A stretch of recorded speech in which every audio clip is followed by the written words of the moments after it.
जय श्री राम बच्चों, कैसे हैं आप सभी लोग। उम्मीद है कि सब स्वस्थ होंगे, मस्त होंगे और अपनी जिंदगी बेहतरीन तरीके से जी रहे होंगे। आ गया हूं मैं फिर से आपके लिए क्लास 11 चैप्टर 2 रिलेशन और फंक्शन की पार्ट सेकंड लेकर, जिसमें हमने पहले पार्ट में सारे रिलेशन क्या होते हैं वो पढ़ लिया था, कार्टेशियन प्रोडक्ट क्या होते हैं वो पढ़ लिया था, ऑर्डर्ड पेयर क्या होता है वो पढ़ लिया था, domain, range and codomain of a relation क्या होता है वो भी हमने पढ़ लिया था, मैपिंग एक रिलेशन की कैसे होती है वो भी पढ़ लिया था, रिलेशन की डेफिनेशन क्या होती है वो भी हम सब पढ़ चुके थे। आइए आज हम बात करेंगे फंक्शंस के ऊपर। अगर आपने फंक्शन के बारे में आज तक कुछ नहीं पढ़ा है तो कोई दिक्कत वाली बात नहीं है भैया। आज फंक्शन का एबीसी से लेके एक्स वाई जेड सब पढ़ेंगे, बिल्कुल बेसिक से शुरुआत करेंगे। जिसको कुछ भी नहीं पता है कि फंक्शन क्या होता है उसको भी ये वीडियो खत्म होने तक सब कुछ क्लियर हो जाएगा कि भाई फंक्शन ये होता है, फंक्शन के ग्राफ ऐसे ड्रॉ किए जाते हैं, फंक्शन के डोमेन, कोडोमेन, रेंज ऐसे निकाली जाती है, ये फंक्शन की डेफिनेशन होती है, फंक्शन की मैपिंग इस तरीके से की जाती है, अलजेब्रा ऑफ फंक्शन ये होता है। देखिए आज हम क्या क्या इस वीडियो में पढ़ने वाले हैं वो वहां पर लिखा हुआ है। देखिए क्या क्या पढ़ेंगे। कह रहा है फंक्शन ऑफ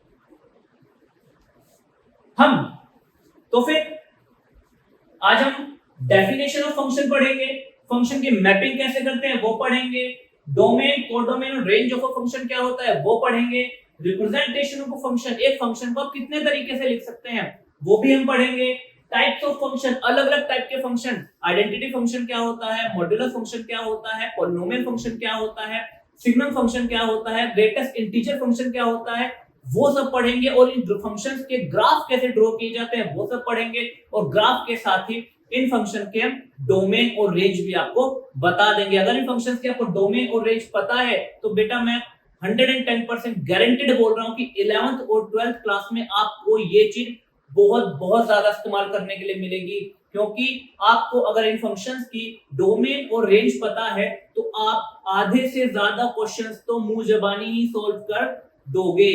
चलिए आ जाइए और देखते हैं, और फिर हम अलजेब्रा ऑफ फंक्शन पढ़ेंगे कि अलजेब्रा ऑफ फंक्शन क्या हो। ठीक है, चलिए बच्चे अब हम पहले डेफिनेशन ऑफ फंक्शन से शुरू करते हैं कि फंक्शन की भाई डेफिनेशन क्या है, ये है क्या।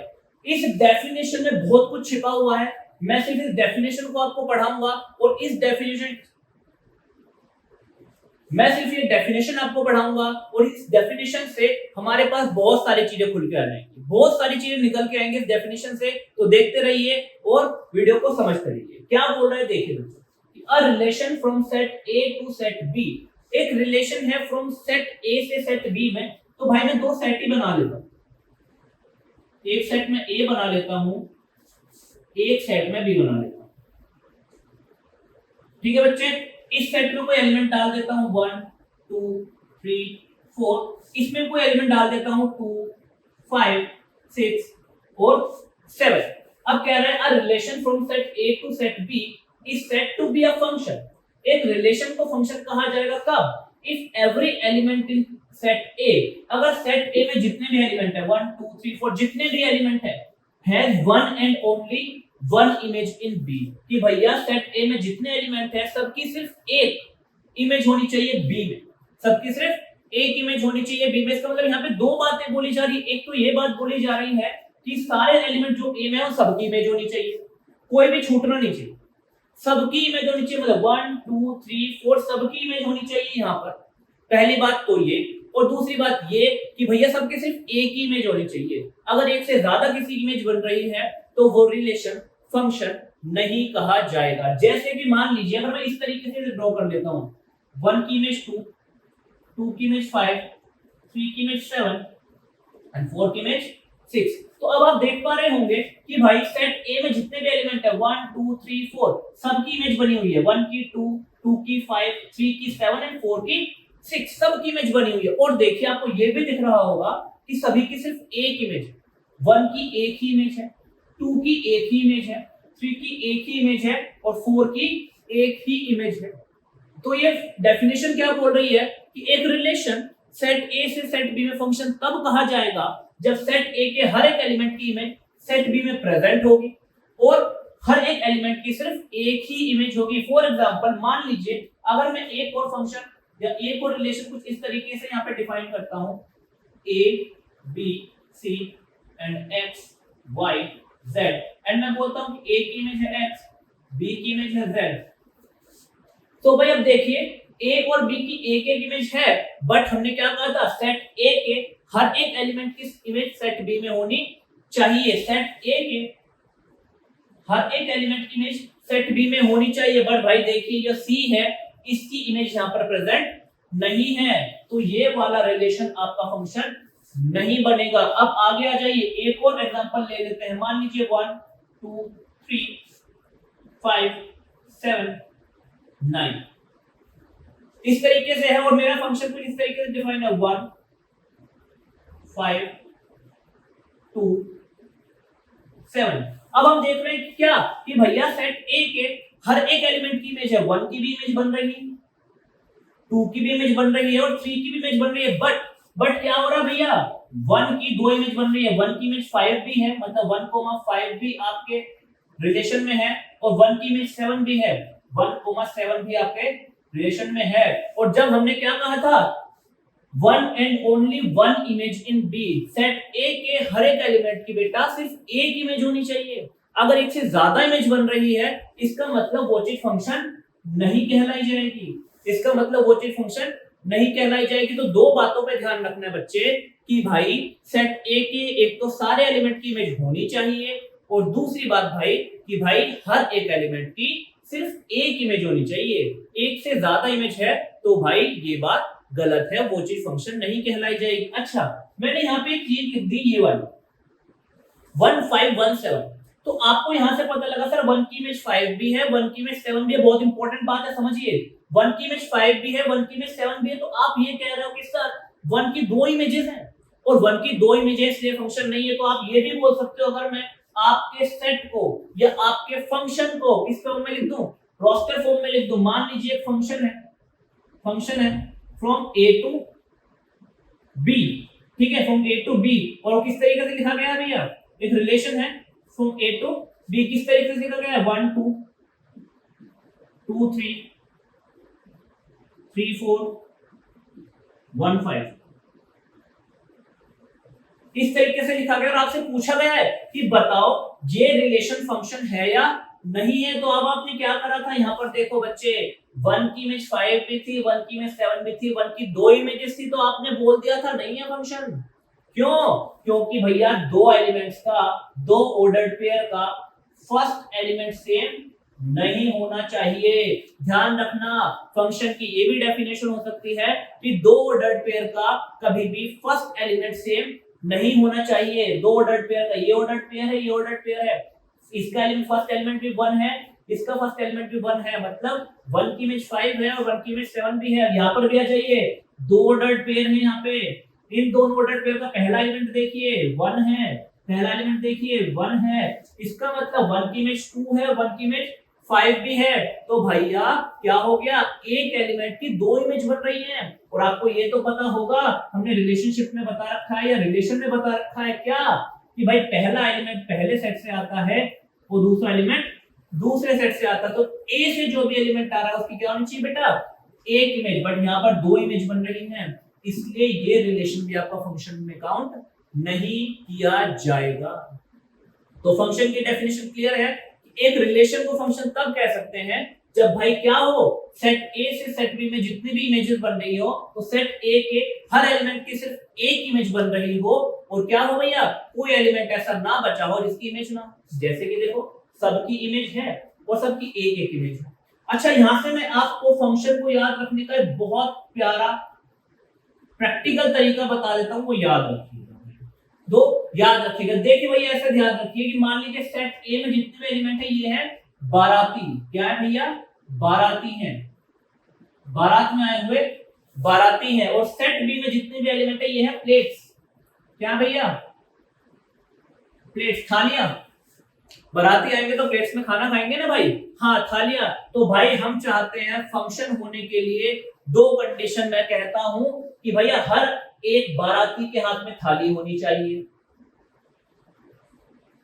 और किसी बाराती के हाथ में दो थालियां नहीं होनी चाहिए। बहुत अजीब लगेगा, एक बाराती दो थालियों में खा रहा है, जैसे ये रहा, एक बाराती दो थालियों में खा रहा है, बहुत अजीब लगेगा भाई। तो इसका मतलब भाई एक तो हर एक बाराती के हाथ में थाली होनी चाहिए, ठीक है भैया, कोई भी बाराती ऐसा ना हो जिसमें थाली ना हो, जैसे कि देखो यहाँ पे 1 2 ये बाराती ऐसा है इसका थाली नहीं है ना, उसे प्लेट ही नहीं है, तो फंक्शन नहीं होगा। इसका मतलब आपको ये भी ध्यान रखनी है कि भैया कि भाई साहब चीजें इस तरीके से होंगी कि एक एलिमेंट और एक इमेज तो ये फंक्शन कहलाया दिया जाएगा।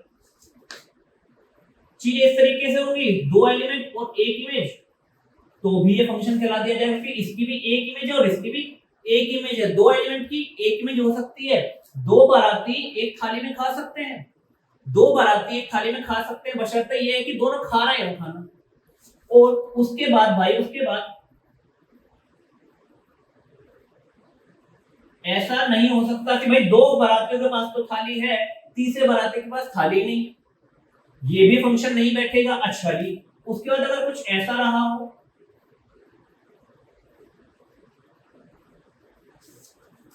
एक बाराती के पास 2 थालियां हैं, इस बाराती के पास एक और एक 2 थालियां हैं, नहीं भाई एक बाराती के पास 2 थालियां भी नहीं होनी चाहिए, एक बाराती के पास 2 थालियां भी नहीं होनी चाहिए। ठीक है, तो भैया अगर हर एक बाराती के पास एक एक थाली है तो भाई वो फंक्शन है, और अगर कोई भी बाराती छूटा हुआ है जिसके पास थाली नहीं है तो भी फंक्शन नहीं है, और अगर ऐसा है कि किसी एक बाराती का 2 थालियां हैं तो भैया तो भी वो फंक्शन नहीं है। 2 बाराती एक थाली में खा सकते हैं, बिल्कुल खा सकते हैं, 2 फंक्शन है, 2 बाराती एक थाली में खा सकते हैं। समझ में आया बच्चे? ये आपके फंक्शन की डेफिनेशन थी, और ये कुछ मैंने आपको मैपिंग करके दिखाई। अभी फंक्शन की और एग्जांपल देखते हैं, उससे आपको चीजें और क्लियर होंगी। वीडियो को पॉज कीजिए और इतने पार्ट को नोट डाउन कीजिए।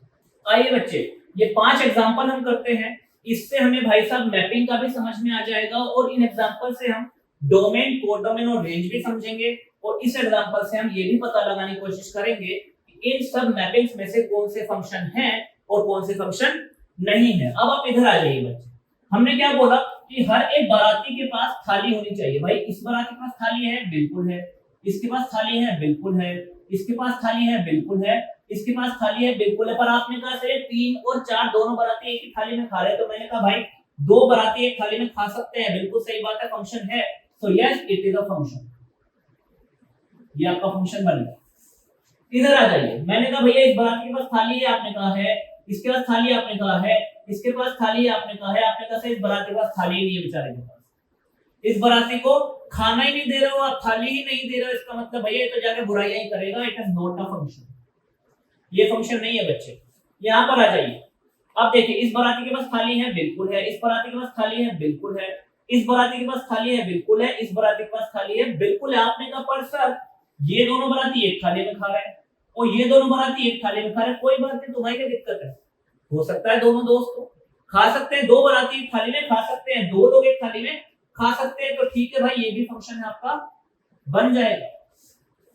इधर आ जाइए, अब आपने कहा सर यहाँ पे तो पहले में ही गड़बड़ है, ये एक बाराती 2 हाथों में थालियां लेके खड़ा है, ये बाराती दोनों हाथों में थालियां लेके खड़ा है, तो भैया यहाँ पे तो दिक्कत है, क्योंकि एक बाराती 2 थाली में नहीं खा सकता, एक बाराती 2 थाली में नहीं खा सकता, so it is not a function, ये फंक्शन नहीं है। इससे इजी वे फंक्शन को समझने का आपको कहीं नहीं मिलेगा बच्चे। आ जाइए भाई, इसके हाथ में भी थाली है, इन भैया जी के हाथ में भी थाली है, इन भैया जी के हाथ में भी थाली, कोई बात नहीं, मैंने एक थाली एक्स्ट्रा मंगा रखी थी, उससे कोई दिक्कत नहीं, बच गई तो कोई टेंशन नहीं है, पर सारे बारातियों को खाना मिलना चाहिए, तो भाई ये भी फंक्शन होगा, ये भी फंक्शन होगा। अब आपको मैं इसी चीज से डोमेन, कोडोमेन और रेंज समझाने की कोशिश करता हूं कि भाई डोमेन, कोडोमेन, रेंज क्या होगा।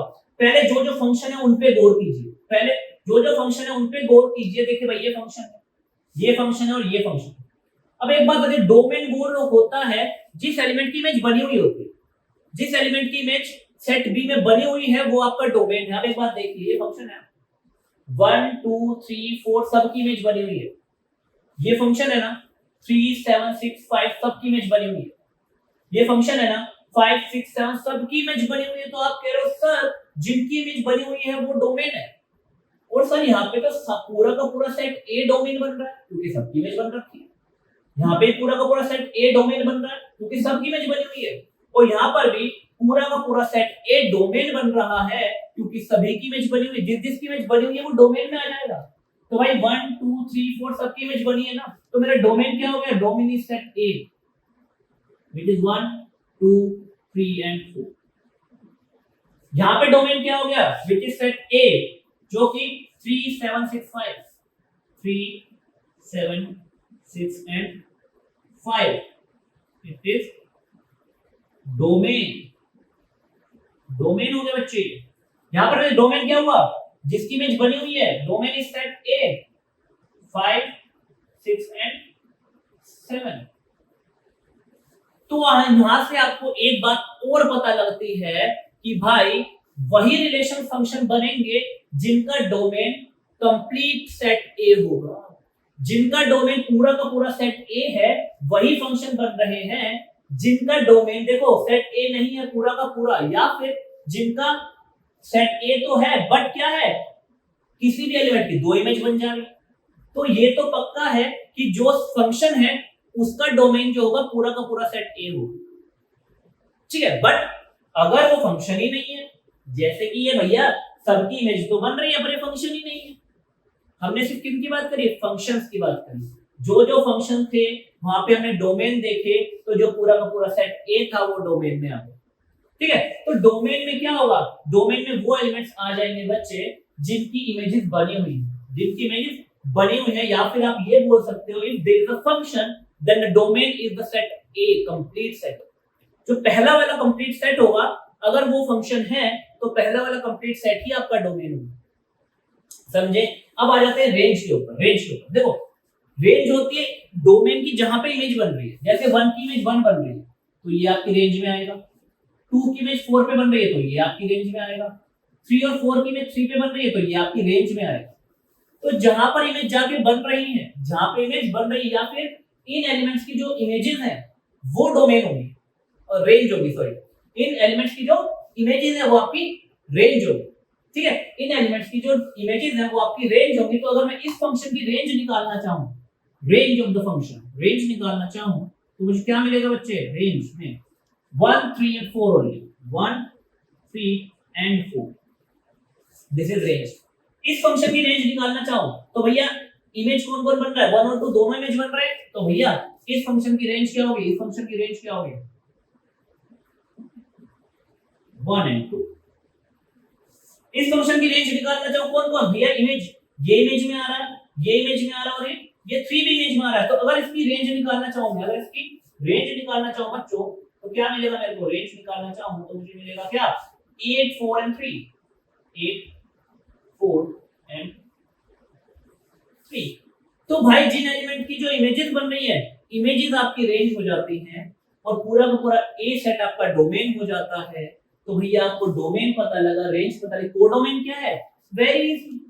जो पूरा का पूरा सेट बी है वो आपका कोडोमेन है। जैसे 1 3 4 5 कोडोमेन, 1 2 कोडोमेन, 8 4 9 3 कोडोमेन। पूरा का पूरा सेट बी कोडोमेन, पूरा का पूरा सेट ए डोमेन अगर आपका रिलेशन फंक्शन है तो। और आपकी रेंज जहां जहां पर इमेजेस पहुंच रही हैं वो आपकी रेंजेस हो जाएंगी, वो आपकी रेंज बन जाएगी बच्चे।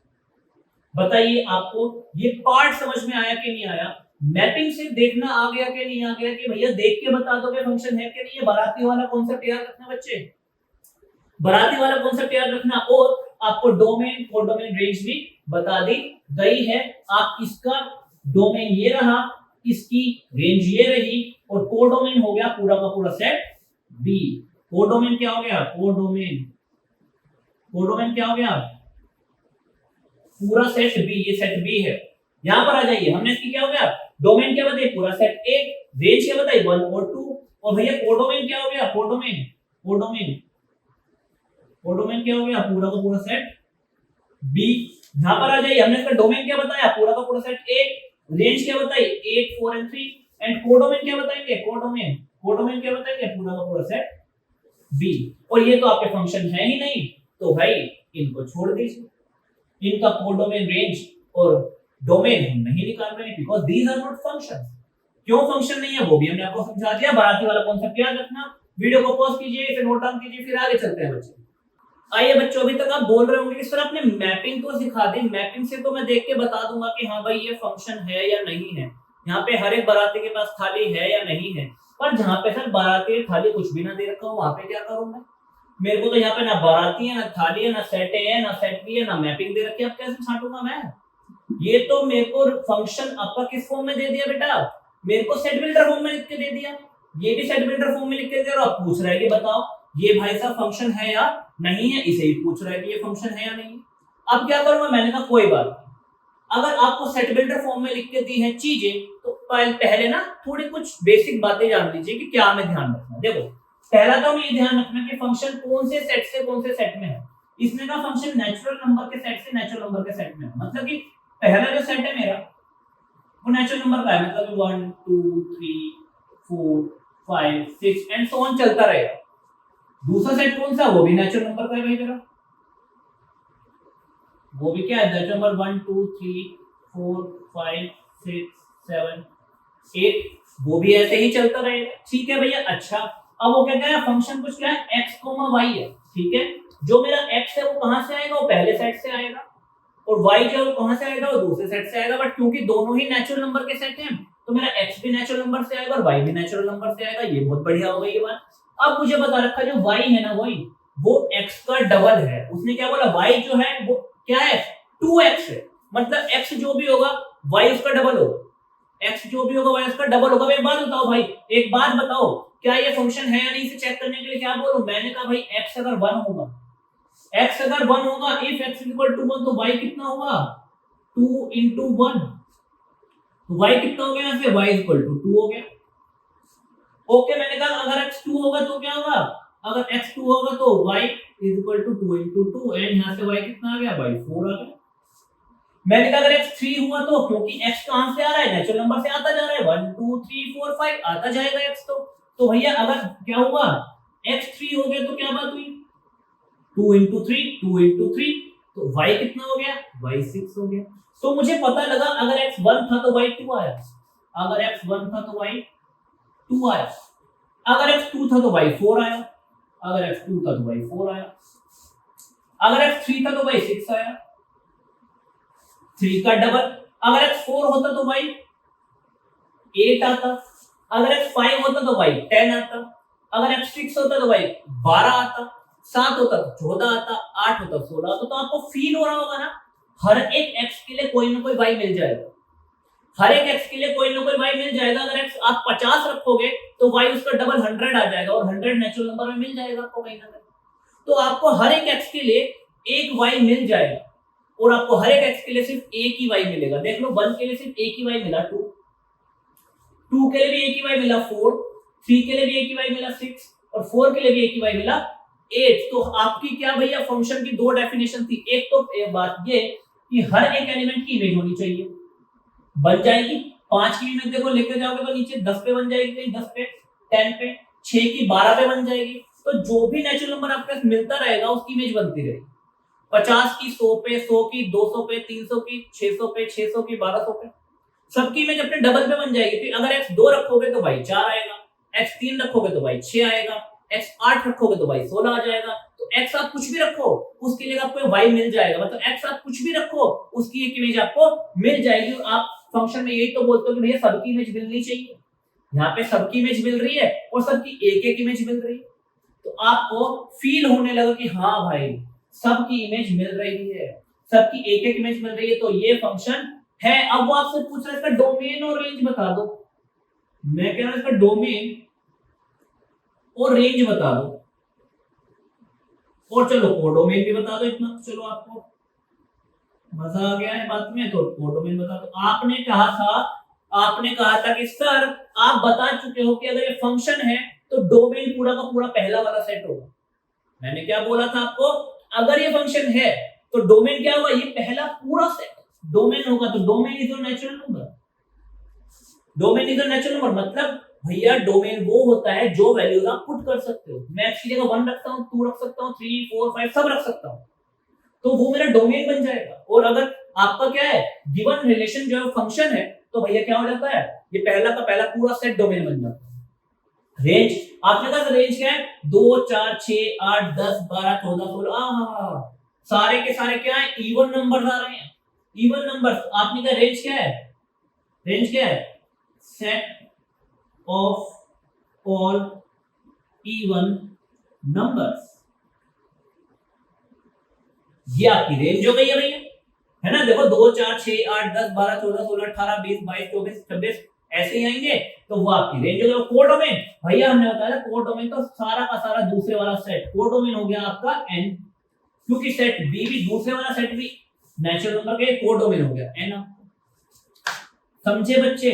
तो आपको क्या है भाई, आपको अगर क्या दे रखा है पर रिलेशन चेक करने के लिए दिया है कि वो फंक्शन है या नहीं, आप उसकी मैपिंग बना लो, और मैपिंग से आपको पता लग जाएगा कि भाई ये क्या है, ये रिलेशन फंक्शन है या नहीं है, और उस मैपिंग से आपको डोमेन, कोडोमेन और रेंज सब पता लग जाएगी, सब पता लग जाएगी। ओके, अब इधर आ जाइए, दूसरा दे रखा है, कह रहा determine that the given relation like this, ये रिलेशन दे रखा है, कह रहा वो x जो है आपका, x यहां से आता है 0 1 2 3 4 5x, ठीक, x का है 0 1 2 3 4 5 है, ये फंक्शन और नॉट, कह रहा है ये फंक्शन है या नहीं, फंक्शन है या नहीं है। अब एक बात बताइए, एक बात बताइए आप, देखो x क्या हो सकता है 0, अगर x 0 रखोगे तो y क्या आएगा 0 + 5 मतलब कि 5,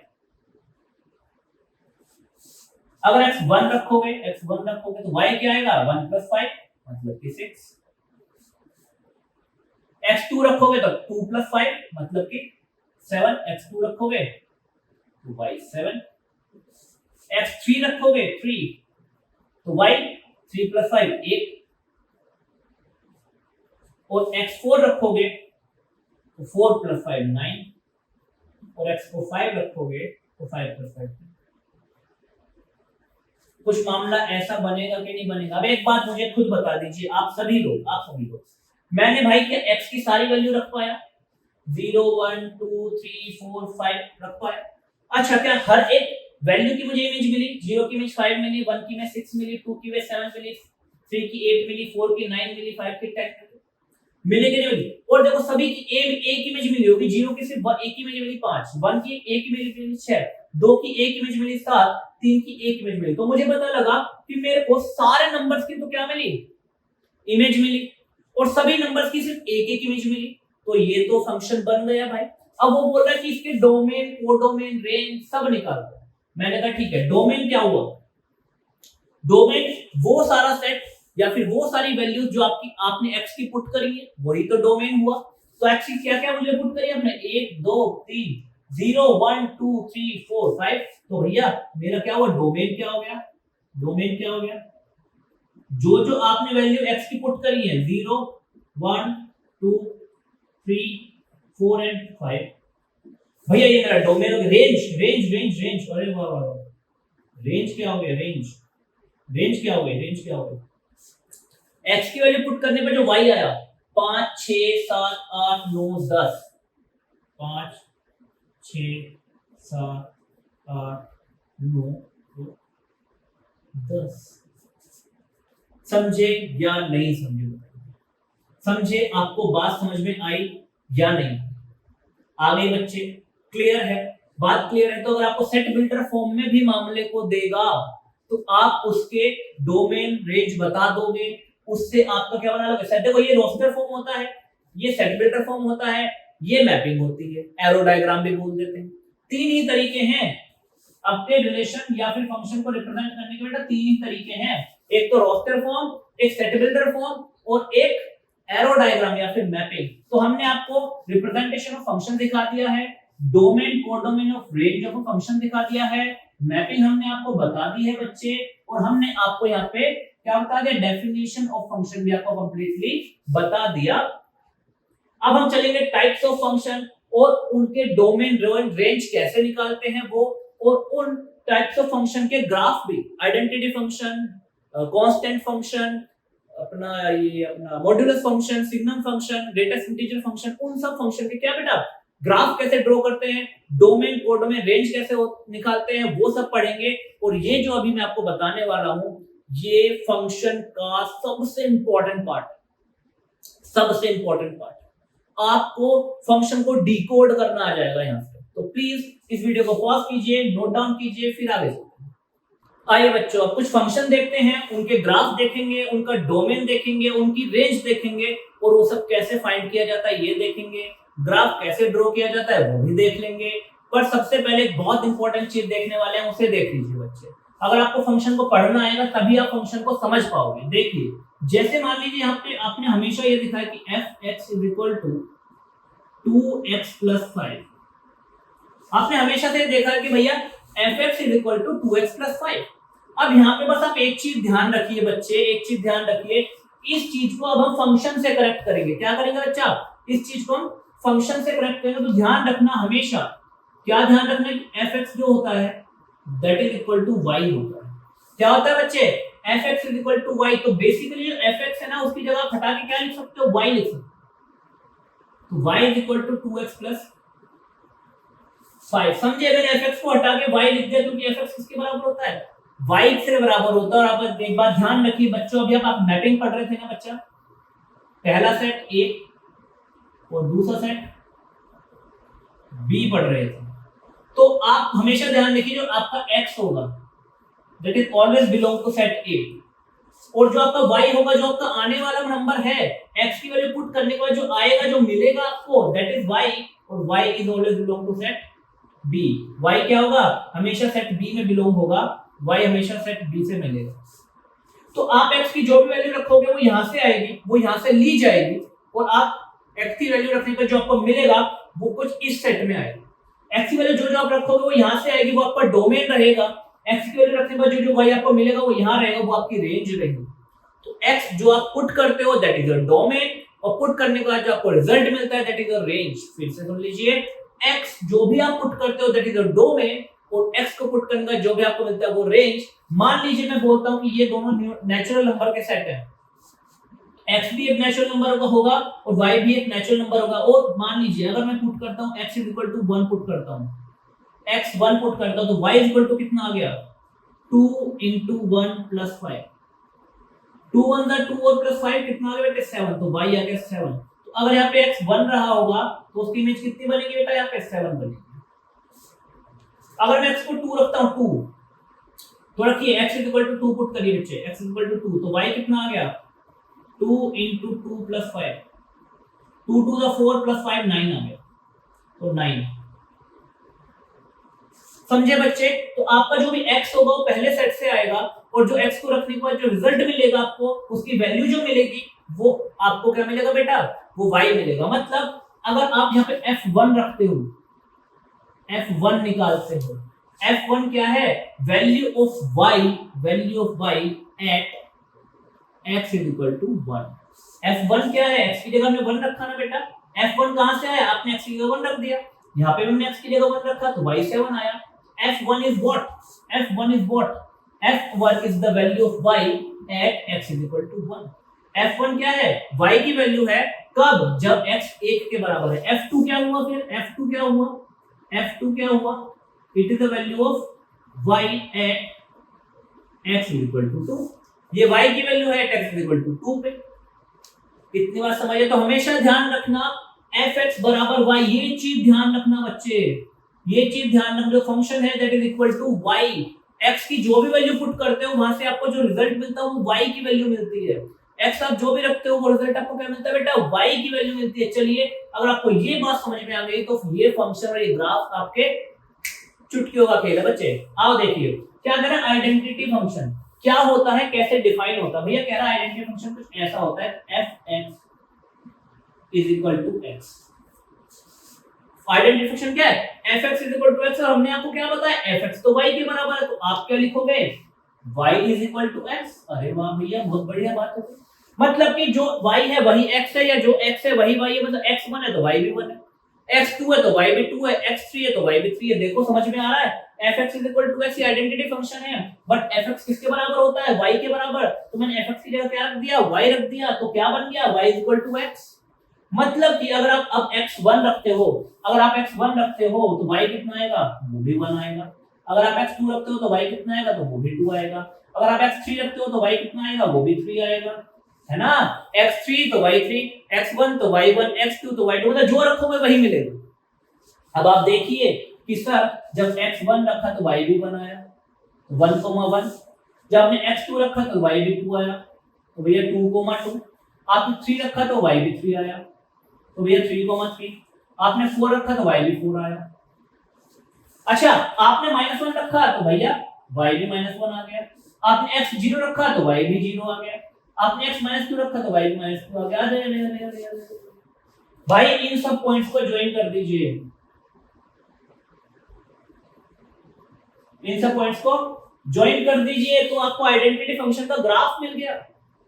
जो x वही y। अच्छा अच्छा अच्छा अच्छा, बहुत बढ़िया बात है। अब एक बात और सोचने वाली है यार, यहां से डोमेन और रेंज बिल्कुल भाई आप x कुछ भी रख सकते हो।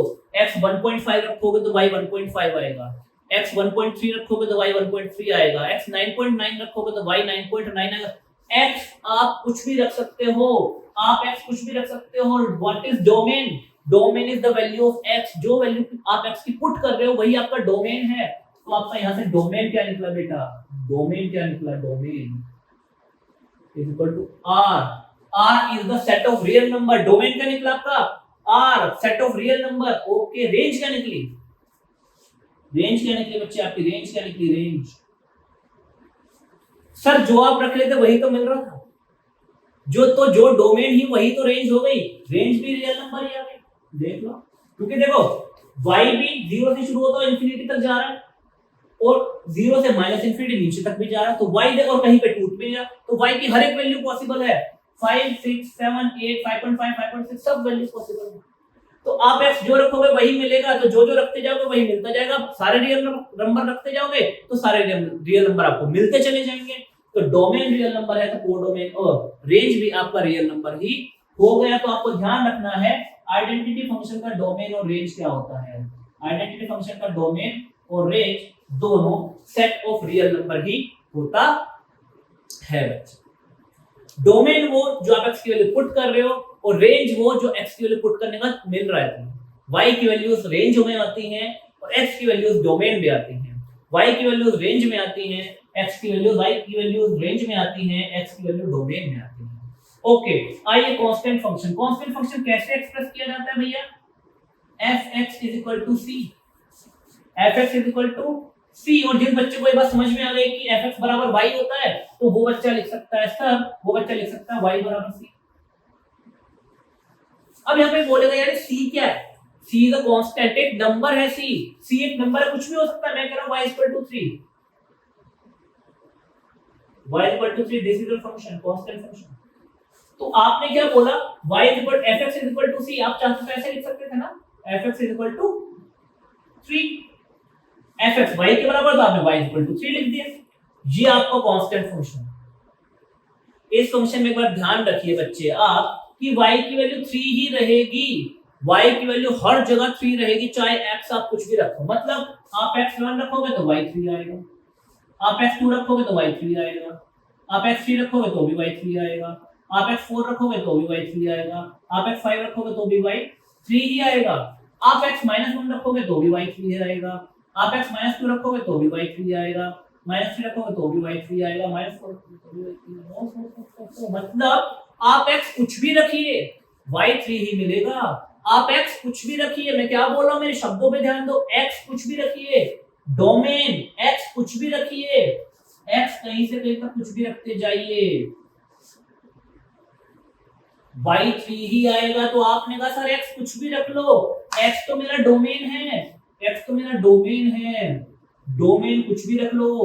तो डोमेन तो हो गया रियल नंबर, x कोई भी रियल नंबर पुट करो 0 से लेके इनफिनिट तक, 0 से लेके -इनफिनिट तक, तो डोमेन तो r आएगी। रेंज x कुछ भी रखने पे y क्या मिल रहा है? y तो हमेशा 3 ही मिल रहा है। x कुछ भी रखने पर y क्या मिल रहा है? 3। और y की जो वैल्यूज होती हैं वही तो मेरी रेंज होती है। y की वैल्यू जो होती है वही मेरी रेंज होती है भैया। तो ये रेंज क्या आ गई? मेरी रेंज आ गई 3। Range is what? 3। रेंज 3 ही है, x कुछ भी रखो y 3 ही आ रहा है। 1,3 2,3 3,3 4,3 5,3 x कुछ भी रख रहे हैं y 3, कुछ भी रख रहे हैं y 3, कुछ भी रख रहे हैं y 3। तो भैया सेट क्या हो गया? सारे रियल नंबर से सेट 3 पे आ गया। सबकी इमेज 3 पे बन गई, सबकी इमेज 3 पे बन गई, सबकी इमेज 3 पे बन गई। तो रेंज आपकी 3 रह गई और डोमेन आपके सारे रियल नंबर। अब कोई बोल रहा है सर यहाँ पे 3 आएगा, नहीं बेटा यहाँ पे 4 भी आ सकता है। y 4 होगा तो x हमेशा 4 आएगा, कुछ भी रखते रहो, कुछ भी रखते रहो, है ना। y हमेशा 4 आएगा, x कुछ भी रखते रहो, y हमेशा 4 आएगा, कुछ भी रखते रहो, कुछ भी रखते रहो। ठीक है। अगर ये होता है f(x = 5) तो भैया y हमेशा क्या रहता, y हमेशा 5 रहता, तो भैया 5 यहाँ पे है, 5 यहाँ पे है, तो x कुछ भी रखते रहो आप, y 5 ही आएगा।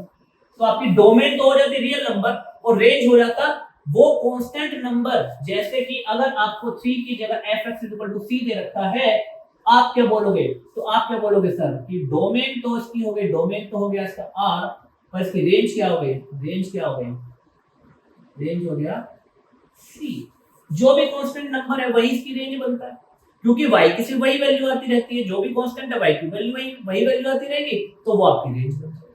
ठीक है बच्चे, तो आपने पढ़ा आइडेंटिटी फंक्शन, कांस्टेंट फंक्शन, दोनों के ग्राफ कैसे ड्रॉ किए जाते हैं, फंक्शन कैसे होता है, उसे डिकोड कैसे करना है, x कहां से आता है, y कहां से आता है, x डोमेन होता है, y हमारी रेंज में से आता है। समझ गए मेरे बच्चे? और आइडेंटिटी और कांस्टेंट फंक्शन की डोमेन और रेंज भी आप समझ गए होंगे। वीडियो को पॉज कीजिए और पूरे को नोट डाउन कीजिए। चलिए बच्चों, अब आते हैं पॉलिनोमियल फंक्शन। पॉलिनोमियल फंक्शन में हम दो फंक्शन ले लेते हैं, एक तो स्क्वायर फंक्शन ले लेते हैं, एक क्यूबिक फंक्शन ले लेते हैं। वैसे फंक्शन और भी हो सकते हैं, f(x = 2x² + 4x + 5) वो भी पॉलिनोमियल फंक्शन है, f(x = x² + 2x) वो भी पॉलिनोमियल फंक्शन है, f(x = x³ + 3x + 4y) ये भी पॉलिनोमियल फंक्शन है। ये सभी पॉलिनोमियल फंक्शन हो जाएंगे, बट हम बेसिक ये दो फंक्शन ले लेते हैं और इन दोनों का ग्राफ ड्रॉ करके दिखा देते हैं। ठीक है, देखिए बच्चों, अब आपको पता लग रहा है f(x = x²। अब सबको ये तो पता है ना, अभी हमने बताया कि f(x = y), f(x = y), तो मुझे क्या पता लग रहा है कि y = x²। मुझे क्या पता लग रहा है, y जो है वो x का स्क्वायर है, तो जो भी आप x लोगे y इसका स्क्वायर बन जाएगा। मतलब अगर आप x1 लेते हो, तो y कितना हो जाएगा, 1 का स्क्वायर। अगर आप x1 लेते हो तो y1 आ जाएगा, 1 का स्क्वायर। अच्छा, आप कह सर अगर मैं x को 2 लूं तो y कितना हो जाएगा, y = 2 का स्क्वायर, मतलब कि 4। अगर आप x को 2 लेते हो तो y कितना आ जाएगा, y 4 आ जाएगा। ऐसे अगर x को 3 लेते हो तो y 3 का स्क्वायर 9 आ जाएगा, कुछ यहाँ पर।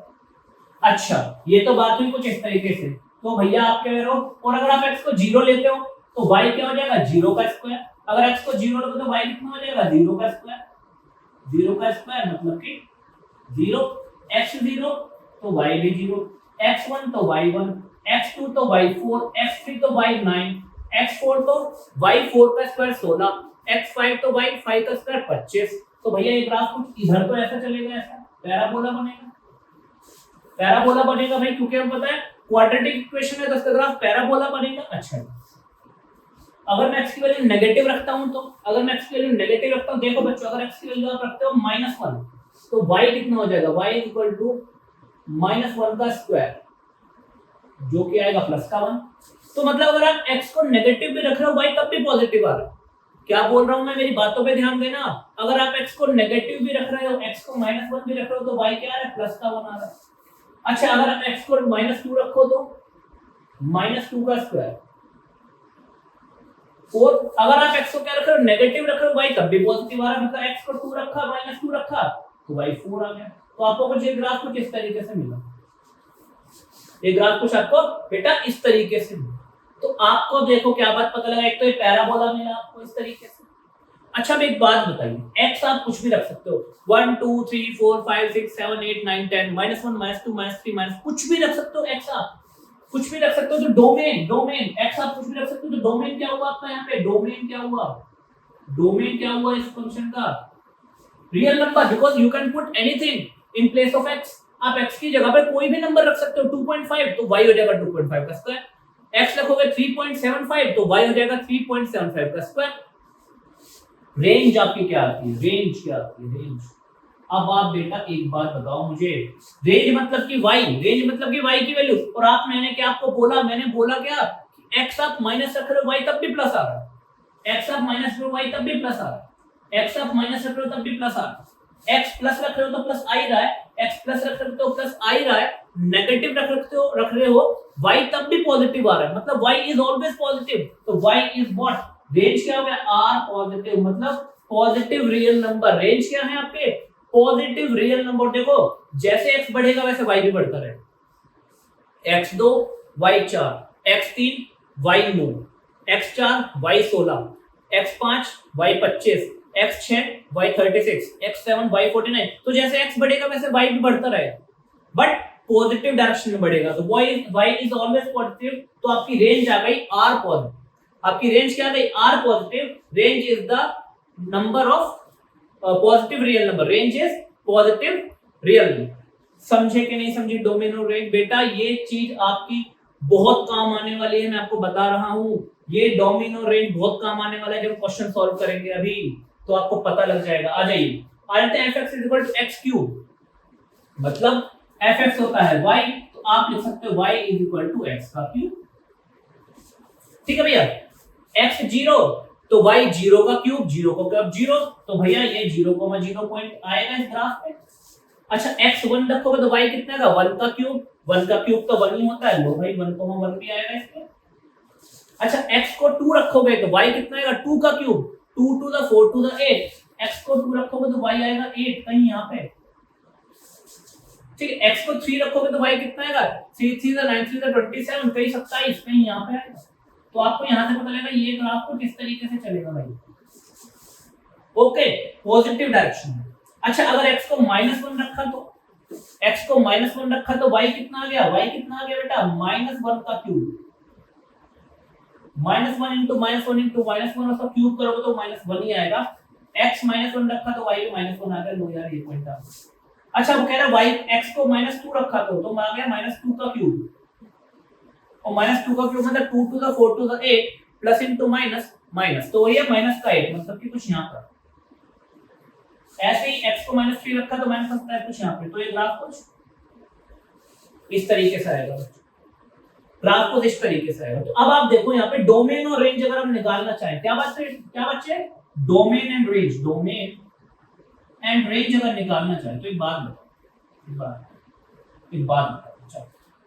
आप x की जगह कुछ भी पुट कर रहे हो ना, 1 2 3 4 5 6 7 8 9 10 कुछ भी पुट कर लो। 7 रखोगे 7 का क्यूब, 8 रखोगे 8 का क्यूब, 9 रखोगे 9 का क्यूब। तो आप तो डोमेन कुछ भी पुट कर सकते हो।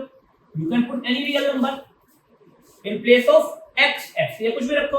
अच्छा y क्या आएगा? y भी कुछ भी आ जाएगा। पॉजिटिव में भी कुछ भी आता जा रहा है ऊपर तक इनफिनिट तक, और नेगेटिव में भी 0 से इनफिनिट तक कुछ भी आ रहा है। मतलब कि y भी आपका क्या आ रहा है? कोई भी रियल नंबर आ रहा है। y भी क्या आ रहा है आपका? r is the set of real number. y आपका रेंज भी जो है वो भी कोई भी रियल नंबर है। देखो ना x की y की वैल्यू यहां से शुरू होकर कहां तक जा रही है? 6 7 8 9 10 11 12 13 15 16 तक, -1 -2 -3 -4 जा रही है ना। और x भी आप कुछ भी रख लो, 1 2 3 कुछ भी रख लो। 3 रखोगे तो 3 का क्यूब, y रखोगे 4 रखोगे 4 का क्यूब, -3 रखोगे -3 का क्यूब। तो x की हर पॉइंट पे आपको एक वैल्यू मिलेगी। x के हर पॉइंट पे आपको एक वैल्यू मिल जाएगी, मतलब हर एक एलिमेंट की इमेज मिलेगी। आप हर एक एलिमेंट की इमेज मिलेगी। और जब आपको हर एक एलिमेंट की इमेज मिलती है, हर बाराती के हाथ में थाली मिलती है, तो क्या होता है? वो एक फंक्शन होता है। तो ये फंक्शंस हैं और इनकी डोमेन और रेंज है बच्चे। अब आते हैं मॉड्यूलस फंक्शन पे। किस पे बेटा? मॉड्यूलस फंक्शन पे। It is very important function. क्या है भैया? एक इंपॉर्टेंट फंक्शन है। इसको पढ़ते हैं, इसको समझते हैं, बहुत मजेदार फंक्शन है। मॉड्यूलस फंक्शन को कुछ इस तरीके से लिखा जाता है f(x) is equal to mod x। इसको एक तरीके से और डिफाइन किया जाता है। कैसे डिफाइन किया जाता है कि भैया f(x) is equal to x आएगा when x is greater than equal to 0, और f(x) is equal to -x आएगा when x is less than 0। जब x को आप 0 से छोटा लोगे तो f(x) -x आ जाएगा। f(x) क्या है? y। f(x) क्या है? y। तो अगर मैं आपको इसको और भी अच्छे समझाने के वे में लिखूं तो f(x) क्या है? y। तो मैं बोल रहा हूं कि y is equal to x आएगा। जब कब? जब x या तो 0 के बराबर या 0 से बड़ा है। और मैं बोल रहा हूं कि y is equal to minus का x आएगा जब x 0 से छोटा है। ये तो और आसान हो गया भैया आपके लिए। ये तो और आसान हो गया आपके लिए। समझ में आई ये वाली बात? तो मॉड्यूलस फंक्शन को इस तरीके से मैं तोड़ के लिख सकता हूं समझने के लिए। अब आप एक बात बताओ बच्चे, इसका ग्राफ बनाना कितना आसान हो गया? देखो, अगर x 0 या 0 से बड़ा, 0 रखता हूं, अगर x को 0 रखता हूं तो x 0 तो y भी 0। देखो, अगर x 0 या 0 से बड़ा रखता हूं तो फंक्शन ऐसे काम करेगा। x को 0 रखा तो y भी 0 आ गया, x को 1 रखा तो y भी 1 आ गया, x को 2 रखा तो y भी 2, x को 3 रखा तो y भी 3। ऐसे ही ना, देखो x 0 से बड़ा 1 2 से x1 तो y1, x2 तो y2, x3 तो y3, x4 तो y4। आप कह रहे हो सर ये तो आइडेंटिटी फंक्शन हो गया, उसका ग्राफ तो आपने कुछ ऐसा बनवाया था, आइडेंटिटी फंक्शन का सीधा ग्राफ बनवाया था। आपने कहा सर वो तो नीचे भी गया था, मगर नहीं बना। अभी आप x को नेगेटिव की तरफ मत ले जाइए, पॉजिटिव में ही बात करें। अच्छा कह रहा है भैया अगर x 0 से छोटा हुआ तो, मैंने कहा कोई बात नहीं, x 0 से छोटे में बात कर लेते हैं। -1 -2 -3 -4 -5 एंड सम।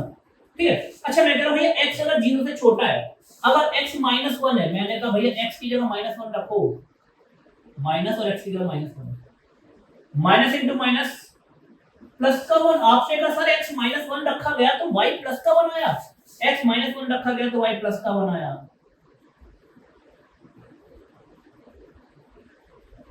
मैंने कहा अच्छा, मैंने कहा x को जरा माइनस का 2 रखना, आपने कहा सर x को माइनस का 2 रखेंगे तो y क्या आएगा, -2 एंड प्लस का 2। आपने कहा सर x को -2 रखा तो y प्लस का 2 आ गया। मैंने कहा यार आप x नेगेटिव रख रहे हो तो भी y पॉजिटिव आ रहा है। अच्छा अच्छा अच्छा अच्छा अच्छा, कह रहा है y जो है वो x का नेगेटिव है। अब x को नेगेटिव रखोगे तो नेगेटिव से नेगेटिव मल्टीप्लाई होगा तो पॉजिटिव बन जाएगा। तो अगर x नेगेटिव आ रहा है y तब भी तुम्हें पॉजिटिव मिलेगा। और ये ग्राफ कुछ इस तरह यहाँ पे इस तरीके से चला जाएगा, समझेंगे नहीं? x -1 तो y1, x -2 तो y2, x -3 तो y3, x -4 तो y4, x -5 तो y5। आपने कहा अच्छा सर ये ऐसे ग्राफ बना मॉड्यूलस फंक्शन का, ऐसे मॉड्यूलस फंक्शन ब्रेकडाउन हुआ, वो आपको जो आपकी बुक्स में लिखा मिलेगा कुछ इस तरीके से लिखा मिलेगा, या फिर ऐसे भी लिखा मिल सकता है मॉड्यूलस फंक्शन। ठीक है। अब आप कह रहे हो सर इसकी डोमेन और रेंज तो बता दीजिए, इसकी क्या बता दो, डोमेन और रेंज। डोमेन है, रेंज क्या है, डोमेन और रेंज क्या है। तो सर आप इसकी डोमेन रेंज बता दो। मैंने कहा भाई डोमेन आप खुद बताओ, x आप प्लस का भी कुछ रख सकते हो, माइनस का भी कुछ भी रख सकते हो। तो आपका डोमेन तो हुआ सारे रियल नंबर, सारे रियल नंबर। अब जो बच्चे ढंग से पढ़ रहे हैं उनको पता लग गया होगा सर रेंज होती है y की वैल्यू, और सर आप कह रहे हो y की वैल्यू सिर्फ ऊपर ही ऊपर आ रही है। देखो y की वैल्यू ऊपर ही जा रही है, ऊपर ही जा रही है, नीचे तो आई नहीं। ग्राफ मेरा नीचे तो जा ही नहीं रहा, y की वैल्यू नेगेटिव में तो आई नहीं, तो रेंज क्या होगी मेरी, ऑल पॉजिटिव रियल नंबर।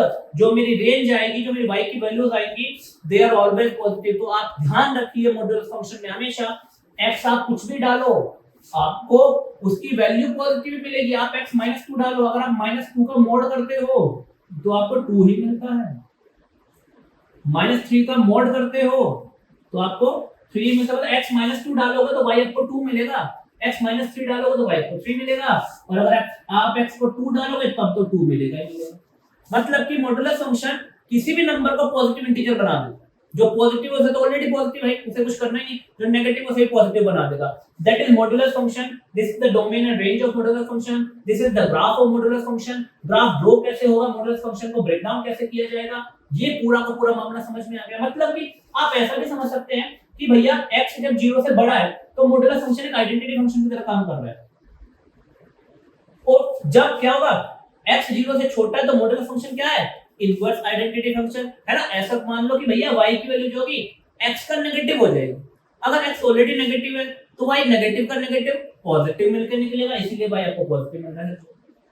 ठीक है बच्चे, पॉलिनोमियल फंक्शन में आपने क्या पढ़ा, स्क्वायर फंक्शन पढ़ा, क्यूबिक पढ़ा, और इधर भैया आपका मॉड्यूलस फंक्शन पढ़ गया है। वीडियो को पॉज कीजिए, इसे नोट डाउन कीजिए, फिर आगे चलते हैं। आइए बच्चों दो और इंटरेस्टिंग फंक्शन पढ़ लेते हैं बहुत जल्दी से। सिग्नम फंक्शन और ग्रेटेस्ट इंटीजर फंक्शन।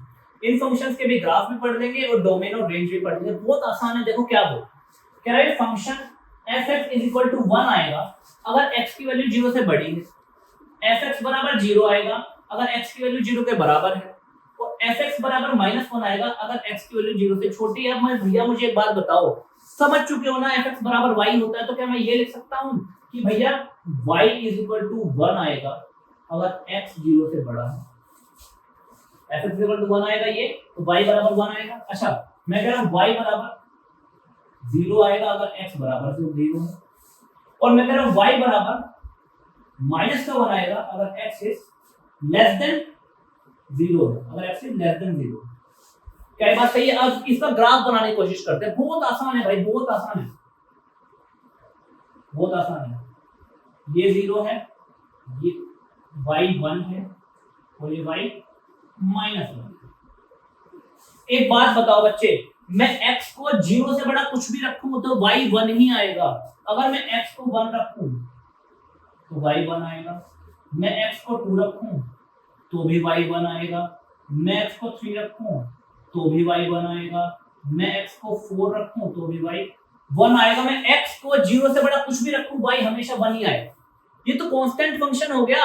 अगर x 0 से बड़ा कुछ भी तो y 1 ही आता रहेगा। तो भैया बट 0 पे नहीं, 0 से बड़ा कुछ भी रखोगे तो y 1 ही आता रहेगा। अच्छा, x को 0 रखो तो y 0 आएगा, तो x 0 तो y 0 मतलब ये वाला पॉइंट इंक्लूडेड। देखो मैंने यहाँ पे सर्कल बनाया, बीच में उसको फिल नहीं करा, क्यों? क्योंकि जब x 0 पहुंच जाएगा तो y 0 नहीं आएगा, तो फंक्शन यहाँ नीचे आ जाएगा, है ना। 0 से बड़ा कुछ भी जो यहाँ पे रखोगे तो y ये आएगा, है ना। यहाँ पे रखोगे तो भी y 1 आएगा, यहाँ पे रखोगे तो भी y 1, 1.5 तो भी y 1, 1.2 तो भी y 1, 1.7 तो भी y 1, x कुछ भी रख लो y 1 ही आएगा। अब कह रहा है अगर x 0 से छोटा, 0 से छोटा मतलब x को -1 रखोगे तो कह रहा है तब y -1 आएगा। अच्छा, x को -2 रखोगे तब भी y -1 ही आएगा। मैं कह रहा हूं अगर x को -3 रखोगे तो तब भी y -1 ही आएगा। मतलब कुछ मामला इस तरीके से चलेगा। मतलब अगर आपने x को 0 से बड़ा रखा तो y 1 आता गया, x 0 से बड़ा कुछ भी रखते गए तो y 1 ही रहा, ग्राफ ऊपर नीचे नहीं गया, y की वैल्यू 1 पे ही कांस्टेंट रही।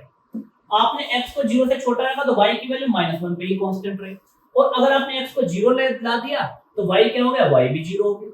तो भैया ये फंक्शन x को 0 रखने पे 0 वैल्यू देता है, x को 0 से बड़ा रखने पे 1 वैल्यू देता है, और x को 0 से छोटा रखने पे -1 वैल्यू देता है। मतलब आप x की जगह 0 भी रख सकते हो, 1 2 3 4 5 6 कुछ भी रख सकते हो, -1 -2 -3 -4 -5 कुछ भी रख सकते हो आप x की जगह। मतलब डोमेन क्या है जो आप x रख सकते हो, और आप तो x कुछ भी रख सकते हो। So domain is your all real number, सारे रियल नंबर। और फंक्शन कहां से, रियल नंबर से, रियल नंबर में था। और अगर ये फंक्शन है तो डोमेन क्या होगा, पहला पूरा का पूरा सेट वो डोमेन होगा, पहला का पूरा सेट वो डोमेन होगा। अच्छा, रेंज क्या होगी, रेंज क्या होगी भैया, रेंज क्या होगी, रेंज क्या होगी भैया, रेंज होगी x को रखने पे जो मिलता है, x की वैल्यू पुट करने पे जो y की वैल्यू आती है वो रेंज है। तो y की वैल्यू क्या क्या आ रही है, y या तो 1 आ रहा है या 0 आ रहा है या -1 आ रहा है, तो y इसके अलावा कुछ नहीं आ रहा। तो मैंने कहा range is the set of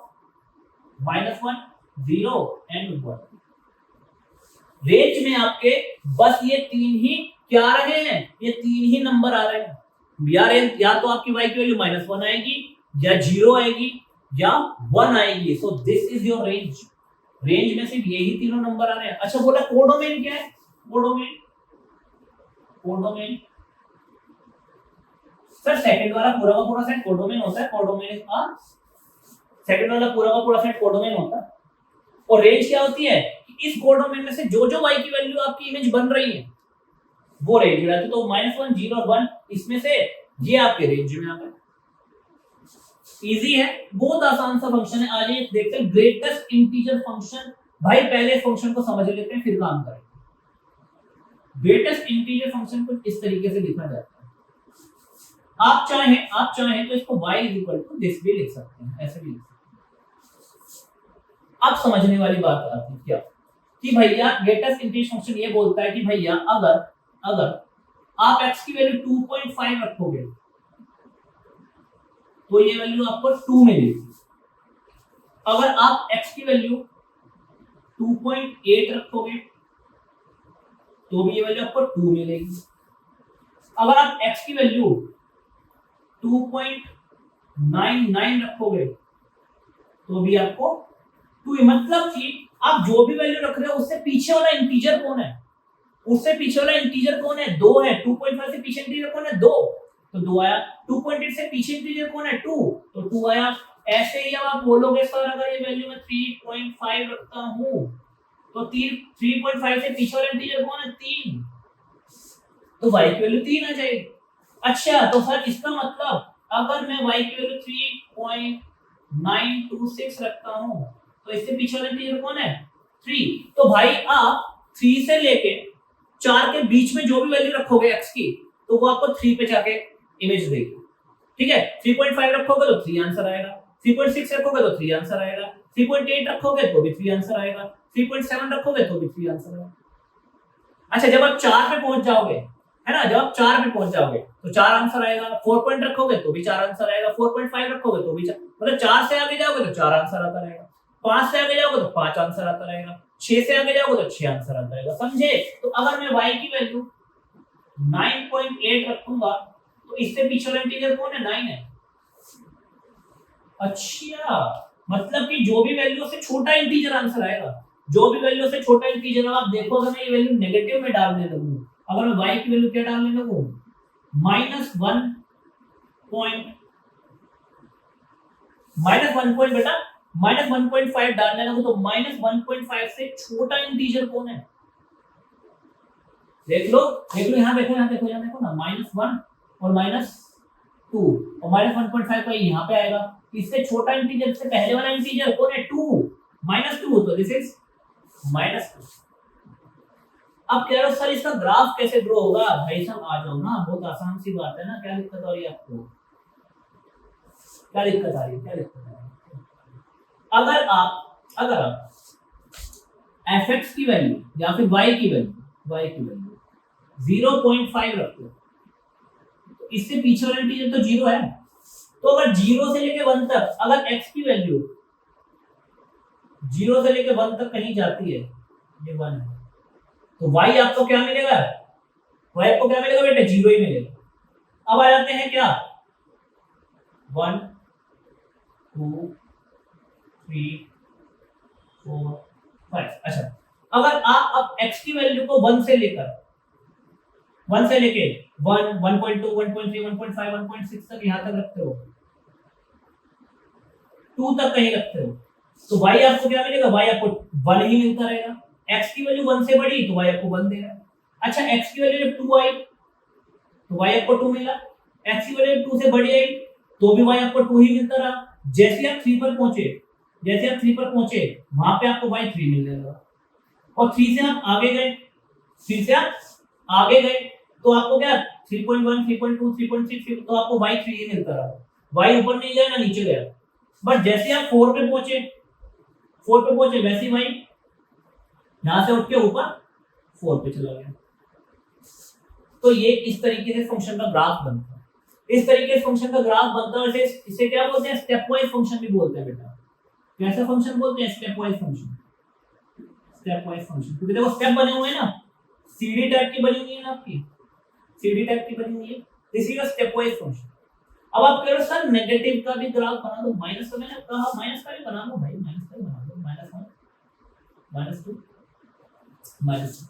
अब देखो 0 और -1 के बीच में वाला यहां पे रखते हो, x को क्या रखते हो? 0.5, -0.5। देख लो fx मतलब कि या फिर y तो आप -0.5 रखते हो बच्चे, तो -0.5 से पीछे वाला इंटीजर क्या होगा? -1, तो ये -1 आएगा। तो भैया अगर आप x को इससे पीछे रखते हो, है ना, 0.5 है, तो y क्या आता रहेगा? y -1 आता रहेगा। अगर आप x को -1 से पीछे रखते हो तो ये क्या आएगा? y -2 आता रहेगा बच्चे। अगर आप x को -2 से पीछे रखते हो तो क्या आएगा? y -3 आता रहेगा। This is your function. अब आप कह रहे हो सर इसकी डोमेन और रेंज, एंड रेंज बहुत आसान बात है। मैंने कहा डोमेन जो x की वैल्यू रख सकते हो, क्या क्या रख रहे हो? 2, 2.5, 2.3, 2.99, 2.35, 3.5, 3.926, 9.8, 9.9, 9.10 कुछ भी रख रहे हो। तो भैया डोमेन इज रियल नंबर, क्योंकि ये फंक्शन भी फ्रॉम R टू R है। रियल नंबर से रियल नंबर में फंक्शन है, तो डोमेन तो रियल नंबर हो। कुछ भी रख रहे हो आप x की वैल्यू कुछ भी रखा, 2.5 रखा तो 2 मिला, 2.99 रखा तो 2 मिला, 3.5 रखा तो 3 मिला, 3.926 रखा तो 3 मिला, 9.8 रखा तो 9 मिला। कह रहा है भैया आप 0.5 रखा तो 0 मिला, -0.5 रखा तो -1 मिला। तो आपने कहा सर मैं x की वैल्यू कुछ भी रख रहा हूं, मुझे एक इंटीजर ही मिल रहा है। x की वैल्यू 2 रख रहा हूं तो 2 मिल रहा है, 2.1 रख रहा हूं तो भी 2 मिल रहा है, 2.2 रख रहा हूं तो भी 2 मिल रहा है। x की वैल्यू 3.2 रख रहा हूं तो 3 मिल रहा है, x की वैल्यू 4.2 रख रहा हूं तो 4 मिल रहा है, x की वैल्यू 7.5 रख रहा हूं तो 7 मिल रहा है। मतलब मैं x कुछ भी रख रहा हूं मुझे एक इंटीजर मिल रहा है हमेशा। तो भैया मुझे जो मिल रहा है, मतलब जो मुझे मिल रहा है y की वैल्यू जो मिल रही है दे आर इंटीजर। तो भैया आप क्या हुआ, रेंज क्या हुआ, इंटीजर है। रेंज क्या है, इंटीजर, पॉजिटिव नेगेटिव दोनों। Range is your integer. आपकी जो रेंज है ग्रेटेस्ट इंटीजर फंक्शन की वो क्या है बेटा, वो एक इंटीजर है, सेट ऑफ इंटीजर्स है। इस फंक्शन की जो रेंज है वो सेट ऑफ इंटीजर्स है। बेटा हमने आपको सारे फंक्शन कवर करा दिए हैं, उनके ग्राफ बनाने ड्रॉ करा दिए हैं, ग्राफ बनाने सिखा दिए हैं, फंक्शन डिफाइन कैसे होते हैं वो बता दिया, फंक्शन क्या होते हैं वो बता दिया, फंक्शन की डोमेन और रेंज क्या होती है वो बता दिया। ठीक है ना। तो भाई हम क्या समझ रहे हैं कि आपने सारे के सारे फंक्शंस को समझ लिया, डोमेन और रेंज को पकड़ लिया है, पूरा निचोड़ लिया है। अब कोई भी फंक्शन ऐसा नहीं हो सकता जहां पे आप मात खा जाओगे भैया ये डोमेन इसकी क्या है, रेंज इसकी क्या है, इसका फंक्शन क्या है, फंक्शन ड्रॉ कैसे होगा, ग्राफ ड्रॉ कैसे होगा, ये फंक्शन है या नहीं है, फंक्शन कैसे होते हैं वो समझ लिया है, मैपिंग समझ ली है, सब कुछ बेटा समझ लिया। पूरा चैप्टर आपने क्या कर दिया है, घोल के पी लिया। मुझे नहीं लगता कुछ ऐसा होगा जो आपको इसमें परेशान करे। अब आ जाइए, चलिए अब हम क्या करेंगे, अलजेब्रा ऑफ फंक्शन के ऊपर चलते हैं, फिर अपनी वीडियो को वाइंड अप करते हैं, खत्म करते हैं और फिर इसकी एक्सरसाइज करेंगे अगली वीडियो में। वीडियो को पॉज कीजिए, वैसे नोट डाउन कीजिए बच्चों। आइए बच्चों अब अलजेब्रा ऑफ फंक्शन पढ़ लेते हैं, क्या बात है, इसका एक एग्जांपल करेंगे, ये चीज क्लियर हो जाएगी, फिर वीडियो को वाइंड अप करेंगे। कह रहा है f plus g of x क्या होगा, कह रहा है f plus g of x होगा fx plus gx, f minus g of x क्या होगा fx माइनस gx। मतलब कि अब मान लीजिए एग्जांपल ले लेते हैं, मान लीजिए मैं एक फंक्शन लेता हूं fx जो कि है 2x प्लस 5 और मैं फंक्शन लेता हूं gx जो कि है x स्क्वायर प्लस 2। अब मैं आपको बोलता हूं कि भैया मेरे को f plus g of x निकालो, f minus g of x निकालो, f into g of x निकालो and f upon g of x निकालो। आपने कहा कोई बात नहीं sir, f plus g of x क्या होता है, fx प्लस gx, मतलब fx प्लस gx क्या होगा, fx प्लस gx। आपने कहा सर fx क्या है 2x प्लस 5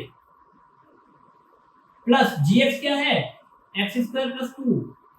मैंने कहा सोल्व कैसे करोगे, कह रहे x स्क्वायर प्लस 2x 5 और 2 7 प्लस 7, दिस इज आंसर बच्चों। मैंने कहा f minus g of x क्या होगा, कह रहा है fx माइनस gx, मतलब कि 2x plus 5 minus x square minus 2। Solve और करोगे तो क्या होगा, माइनस एक्स स्क्वायर, ऐसे लिख लो minus X square plus 2x और 5 माइनस 5 माइनस 2 इक्वल टू 3। वो ये रहा बच्चे, कह रहा है f into g of x क्या होगा, fx इंटू gx, मतलब 2x plus 5 into x square plus 2। Good, इसे सॉल्व करोगे तो क्या आएगा, 2x को इससे मल्टीप्लाई करो, 2x into x square 2x cube, 2x into 2 4x, 5 into x square 5x square plus 5 two the 10, this is the answer. कह रहा है f अपॉन gx, तो fx अपॉन gx आ जाएगा बेटे, fx अपॉन gx, fx कितना है आपका 2x plus 5 upon x square कितना है और gx कितना है x स्क्वायर प्लस 2। बताइए कोई बात ऐसी जो आपको समझ में नहीं आई हो तो बोलिए। This is the algebra of function. ठीक है बच्चे, ये अलजेब्रा ऑफ फंक्शन है आपका कि दो फंक्शन ऐड कैसे किए जाएंगे, सब्ट्रैक्ट कैसे किए जाएंगे, मल्टीप्लाई और डिवाइड कैसे किए जाएंगे। ठीक है बच्चे, तो आपका चैप्टर 2 रिलेशंस एंड फंक्शन का पूरा इंट्रो हो चुका है। ये वीडियो हमने दो पार्ट में कवर करी है, पार्ट 1 एंड पार्ट 2। पार्ट 1 आपका डाला जा चुका है, पार्ट 2 आपका ये वाला है। पार्ट 1 में रिलेशन क्या होता है वो था, कार्टेशियन प्रोडक्ट थे, डोमेन रेंज ऑफ रिलेशन था, मैपिंग था, रिप्रेजेंटेशन ऑफ रिलेशंस थे। इस पार्ट में क्या है, आपके सारे फंक्शन है, फंक्शन की डेफिनेशन है, फंक्शन की मैपिंग है, रेंज डोमेन और कोडोमेन है, और आपके इसमें टाइप्स ऑफ फंक्शन है, उनके ग्राफ हैं, उनके रेंज डोमेन कोडोमेन है, और यहाँ पर अलजेब्रा ऑफ फंक्शन भी। तो सारा का सारा रिलेशन एंड फंक्शन इसमें आपको कवर हो चुका है। जिसने दोनों वीडियो पूरी देखी है उसको रिलेशन और फंक्शन कहीं से कभी पढ़ने की जरूरत नहीं पड़ेगी 11th क्लास में। ठीक है, 12th क्लास में रिलेशन फंक्शन अपग्रेड हो जाएगा, थोड़ी आगे की बातें आएंगी, बट वो चीज आपके तब ग्रास्प होंगी, तब कैचिंग में आएंगी जब आप ये सब पढ़ लोगे, जब आपको identity function, modulus function, signum function, है ना, ग्रेटेस्ट इंटीजर फंक्शन के ग्राफ, डोमेन, कोडोमेन और रेंज सब पता होगी, तब आपको वो चीजें करनी आसान हो जाएंगी, वो चीजें करनी आसान हो जाएंगी। इसीलिए भैया जो 11th क्लास की मैराथन चल रही है, चैप्टर 1 पूरा डाल चुके हैं, सारी वीडियोस डाल चुके हैं, सारे एनसीईआरटी के एक्सरसाइज डाल चुके हैं, हर एक क्वेश्चन डाल चुके हैं, चैप्टर 2 है relation of function. Please video को देखते रहिए, चैनल को देखते रहिए, वीडियो को लाइक कीजिए, अपने दोस्तों तक फैला दीजिए, पहुंचा दीजिए कि भैया सर पढ़ाते हैं, बढ़िया पढ़ाते हैं, और भैया चैनल को सब्सक्राइब कर दीजिए। अगर आपको वीडियो पसंद आ रही है तो चैनल को प्रमोट कीजिए, मेरी हेल्प कीजिए, और मैं भी आपकी हेल्प करता रहूंगा। कुछ भी ऐसा हो जो आपको समझ में नहीं आ रहा है भाई, कमेंट बॉक्स में लिख दीजिए। कोई भी क्वेश्चन समझ में नहीं आ रहा, कमेंट बॉक्स में लिख दीजिए। कोई किसी भी बुक का क्वेश्चन वो समझ में नहीं आ रहा, कमेंट बॉक्स में लिख दीजिए। किसी भी चैप्टर का क्वेश्चन समझ नहीं आ रहा, कमेंट बॉक्स में लिख दीजिए। कोई टॉपिक समझ नहीं आ रहा, अपनी क्लास में, स्कूल में पढ़ते हो, वहां पे समझ नहीं आ रहा, कमेंट बॉक्स में लिख दीजिए कि सर ये वाला टॉपिक करा दो यार, और उस टॉपिक पे सेपरेट वीडियो आपको भाई 2 से 3 दिन के अंदर मिल जाएगी। ये मेरी गारंटी, और ये मेरी गारंटी है कि जो भी चीज आप बोलोगे कि सर इस चीज को पढ़ा दो, इस फंक्शन को पढ़ा दो, इस ग्राफ को पढ़ा दो, या फिर इस रिलेशन के बारे में बता दो, इस क्वेश्चन के बारे में बता दो, इस टॉपिक के बारे में बता दो, सर सेपरेट वीडियो बना दूंगा उस सभी के लिए जिसको आप बोलो। ठीक है, बस पढ़ते रहो यार, मन लगा के पढ़ते रहो, जिंदगी का मजा लेते रहो, और भैया टाइम मिले तो घूमने जाते रहो पहाड़ों पे, क्योंकि घूमोगे नहीं तो समय बीत जाएगा, घूमोगे नहीं तो समय बीत जाएगा, और बाद में जाके रिलेशन फंक्शन ही याद आते रहेंगे। और मैं चाहता हूँ कि बाद में जाके आप ये भी याद करो, इस पढ़ाई के बीच में कहीं ना कहीं थोड़ी सी जिंदगी भी थी जो हमने जी थी, मजे लिए। ठीक है बच्चे, तब तक के लिए जय हिंद, जय भारत, अलविदा दीजिए। फिर अगली वीडियो में मिलेंगे आपको इसकी एक्सरसाइज के साथ।